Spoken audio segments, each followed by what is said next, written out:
A cold, sharp breeze cut through the night as the phone rang shrilly, breaking the deafening silence in my small apartment. Groggily, I picked up the receiver, my eyes barely able to focus on the dimly lit room around me. The voice on the other end was my mother's, her voice choked with emotion. "Your father, he's had a heart attack." My heart raced as I frantically grabbed my coat, keys, and rushed out the door. Upon arriving at the hospital, I found it eerily quiet, with only the distant hum of machines and the subtle, muffled footsteps of medical personnel. The receptionist at the emergency desk told me my father was in the ICU, but due to the late hour, visitors weren't allowed. Desperation filled my eyes as I pleaded to see my father. I felt a gentle hand on my shoulder, turning to see a calm-faced nurse with soft blue eyes. "It's all right," he whispered, his voice kind, "come with me." He led me through the maze of corridors, stopping outside the ICU's heavy doors. Inside, my father lay, surrounded by a flurry of machines, tubes, and wires. My heart broke seeing him so fragile, so vulnerable. But this kind nurse, whom I later learned was named Charles Cullen, remained by our side. He was the light in our darkest hours, consoling us, answering questions, and even sneaking in cups of coffee when the night stretched endlessly. Charles wasn't just good at his job, he went above and beyond. There was something incredibly comforting about his presence. It felt like he had an intimate understanding of pain and how to alleviate it, not just for the patients, but also for their families. During my father's time in the ICU, Charles became like family to us. He was there with a soothing word, a comforting touch, and always that gentle understanding look in his eyes. Months went by, and thankfully, my father's condition improved. As he was transferred to a regular ward and later discharged, our contact with Charles decreased. Still, his kindness remained engraved in our hearts. About 6 months later, tragedy struck again. This time, it was my paternal grandmother.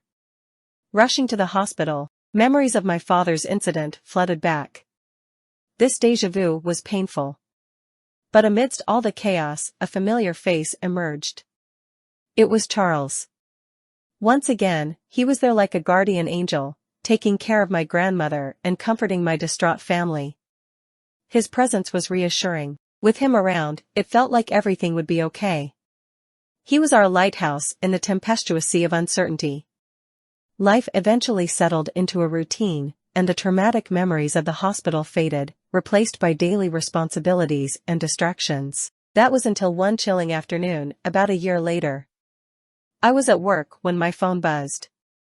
Seeing my dad's name flash on the screen, I answered, expecting a casual chat. His voice, however, sounded anything but casual. "Turn on CNN. Now," he instructed. Confused, I obliged, streaming the channel on my computer.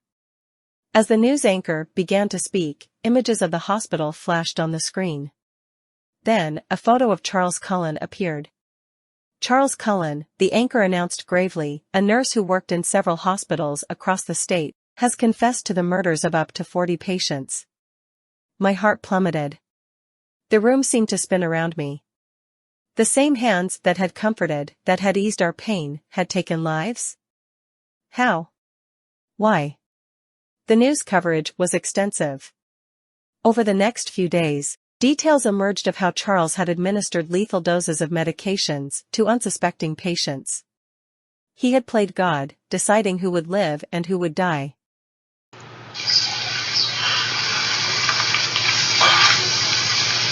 You do swear testimony you give the court in this matter shall be the truth, the whole truth, nothing but the truth, so help you God. Please state your full name. Charles Cullen. And you spell that C-U-L-L-E-N, is that correct? Good morning to Mr. Cullen. During your first appearance on Wealth of Pennsylvania, is that your understanding as well? Yes, Your Honor. The New Jersey counties and the Pennsylvania counties agreed to work with their respective governor's office to permit you to be moved to the Commonwealth of Pennsylvania for purposes. Do you wish to plead guilty this morning? Yes, Your Honor. And are you pleading guilty because you are? Yes, Your Honor. Mr. Mask, would you be kind enough to elicit a factual basis for this? Yes, Your Honor. Your Honor, may I ask one question? Yes, you certainly may. Yes. This is going to take some time again.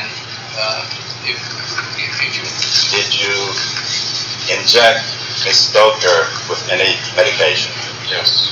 And was it your intent to cause her to expire? Yes. And what agent did you use to accomplish that intent? The Johnson. You had access to that patient at Somerset Medical? Yes. And you injected that patient? Yes.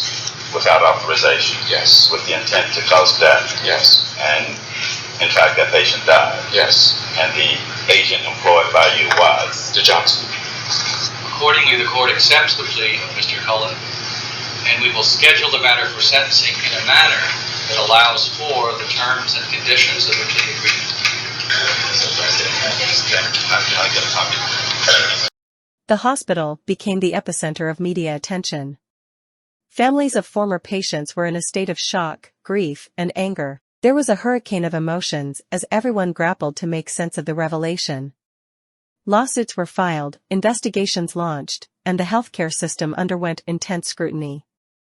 Throughout the ordeal, one question haunted me: why had he spared my family? Were we just lucky, or had he seen something in us that made him change his mind? Determined to find answers, I began to dig deeper into Charles's past. His history was a tapestry of pain, tragedy, and darkness. Early loss, mental health struggles, and a deep-seated sense of inadequacy seemed to have carved a path that led him to where he was. I found out that he had been attending therapy during the time he cared for my father and grandmother. His therapist's notes, which became public record during the trial, revealed a man in turmoil. He saw himself as an angel of mercy, believing he was relieving patients of their suffering. One particular note caught my attention. It was dated around the time my father was admitted. Patient expresses confusion over recent actions, states he met a family that reminded him of his own. Feels guilt and questions previous decisions. Could we have been that family? Had our presence caused a crack in his twisted sense of reality, even if momentarily? I never got the answers. Charles was sentenced to multiple life terms without the possibility of parole. The pain he caused was immeasurable, and the weight of his actions was felt by many. Yet, in the recesses of my mind, a conflict remained. The Charles I knew was a beacon of hope during our darkest hours. The Charles the world knew was a monster, an angel of death.